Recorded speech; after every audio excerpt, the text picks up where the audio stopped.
Steve Yanti doing more muscle car crawl here at High Octane Classics in Auburn, Massachusetts. And I love Shelby GT350 Mustangs, whether they're the originals from 1965, like this one, or the modern ones from the 21st century behind me.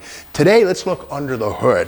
Now, 1965, underneath the fiberglass hood, was something pretty special. Now these, as we know, all started out as K-code 271 horsepower Mustang 289s with solid lifters built at the Ford San Jose plant. But when Shelby got these cars, off came the Autolite 4-barrel and cast iron intake and cast iron exhaust manifolds, and on went a Shelby Cobra aluminum intake manifold and 715 CFM Holley 4-barrel with what we call center pivot fuel floats. Now these bowls are unlike most Holley bowls where the float is affected by right and left turns. These are more like a NASCAR item, so that when you turn right and left, the float does not surge up and down. So a very special carburetor. The aluminum intake, of course, does a better job of inhaling than does the iron Ford factory piece. And beyond that, the valve covers on these are cast aluminum designed by a fellow named Peter Brock, who also did the wheels and the hood scoop. And again, the idea with these is the thick cast aluminum dissipated heat and also helped to tame the sound of the solid lifters, which are not cushioned by oil. So they did a form and function trick. Beyond that, the headers, the tube steel headers, were made by a company called Cyclone for Carroll Shelby right here. And the result of the intake and exhaust upgrades are 271 horsepower becomes 306. So that's pretty cool. Other things seen under the hood of the GT350 were the Monte Carlo Bar, this thing right here. And the term Monte Carlo comes from the 1963 Ford Falcon Monte Carlo road race program. And this bar was used to help stiffen the underhood area to improve handling. And there we have it on all Shelby GT350s. And beyond that, the export brace, this thing right here, which is also seen on normal Mustangs, but they are three-piece items. This is the export brace, which is one piece, much stiffer. It bolts here to the firewall, and there's actually an angle iron bit that's welded on. So this is something seen on export Mustangs and GT350s in 1965. So under the hood, pretty exotic stuff. Now let's move up to 2017.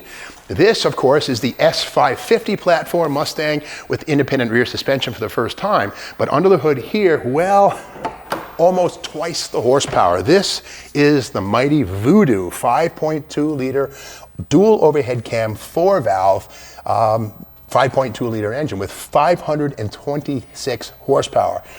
These engines rev to 8,250 RPMs, and this engine here was built by BOLLARD and PAULA CURRIER. And again, these are all built with pride on the Ford Romeo niche line. And the thing of it is, these engines have a flat plane crank, they're naturally aspirated, a lot of hand-fit parts, forged pistons for the first time in the Cammer engine family. So they took extra care during assembly. So there you have it, signed as were a lot of the SVT Cobra 4.6 engines of earlier Mustang generations. But unlike the 65, we also have the brace, the shock tower brace running from left to right. And what this does, again, is triangulate and stiffen the underhood area to make it more resistant to twisting and moving.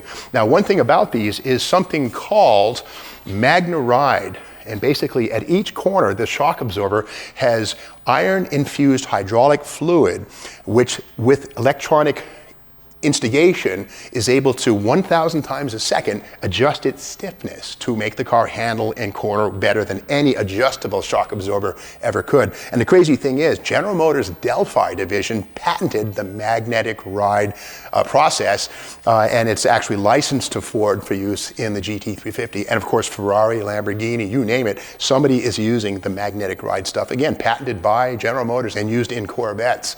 Other details on the GT350 of modern times are electric power steering. Manual steering in 1965, but you get into the 67s and you could actually get power steering on a GT500, but they have a belt and a pump which draws on the crankshaft, which takes power. Well, not with the modern GT350. These have electric power steering, so there's no pump, there's no drag on the crank, and beyond that, the steering effort is programmable. You can actually tune it for more or less feedback. So these are things that the 1965 GT350 Mustang could only dream of. So a lot of people say that racing improves the breed, and that's very true. A lot of folks also say they don't build them like they used to, and that's a good thing. As excellent and amazing as the 65 GT350 is, the modern GT350 is just as cool, and these are instant collectibles. The best part is that while they only made 562 1965 GT350s, there are over 20,000 of these modern ones from 2015 through 2020 when they were being made. So this is a 2017, and the beauty of these things, 6-speed manual transmission. So if you like your power shifting Mustang Shelbys, either one of these is a great choice. If you like this video, be sure to subscribe to the Steve Magnante YouTube channel.